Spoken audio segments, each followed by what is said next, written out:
গ্রহণ করতে হবে। উক্ত বিশেষ সুবিধা পণ্য প্রার্থীদের 4 দফা দাবিতে বাংলাদেশের সকল চিনি কলে আন্দোলন ঘোষণা করেছে বাংলাদেশ চিনি শিল্প কর্পোরেশন শ্রমিক কর্মচারী ফেডারেশন। ইকো বিভাগ সহ সকল অফিসে কাজের গতি ত্বরান্বিত করা। শনিবার বেলা 11টায় দাবি আদায়ের লক্ষ্যে সারা দেশের নেই দেশের বৃহত্তম চিনি উৎপাদনকারী প্রতিষ্ঠান জয়ফ্রাট চিনি কলের শ্রমিক কর্মচারীরাও ফটক সভা করেছে।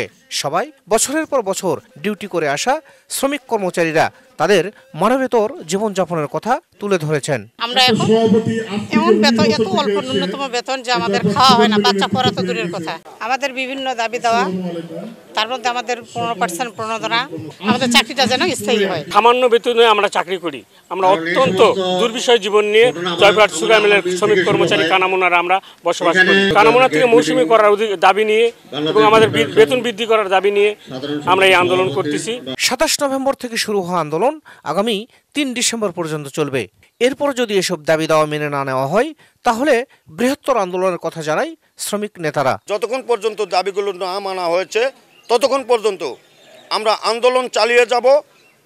আজকের এই আন্দোলন কর্মসূচির পাশাপাশি আগামী 4 দিনের আরও কর্মসূচি দেওয়া আছে। এই কর্মসূচির মধ্যে যদি আমাদের দাবি দেওয়া আদায় না হয় পরবর্তীতে আমরা বৃহত্তর আন্দোলন কর্মসূচি ঘোষণা করব। কানামুনা ভাইদের স্বপদে স্থায়ীকরণ, মৌসুমি যে সমস্ত নিয়োগপ্রাপ্ত শ্রমিক কর্মচারী আছে তাদের স্থায়ীকরণ এবং মজুরি কমিশন যে সরকার ঘোষিত যে নবম পে কমিশন হবে সেই পে কমিশনের 15% প্রণোদনা দেওয়া হচ্ছে। মৌসুমি কানামুনা শ্রমিক কর্মচারী সেই মৌসুমি 15% প্রণোদনা যাচ্ছে না, সেটা দেওয়ার হলোই আমাদের মূল উদ্দেশ্য। আজকের এই আন্দোলন কর্মসূচির আলোকে 4টি দাবি দেওয়া হয়েছে। বাংলাদেশের বিভিন্ন জেলায় পরিচালিত 15টি চিনিকল, সদর দপ্তর ও একটি ওয়ার্কশপের অন্তত 17,000 শ্রমিক কর্মচারী এই আন্দোলনের সঙ্গে যুক্ত।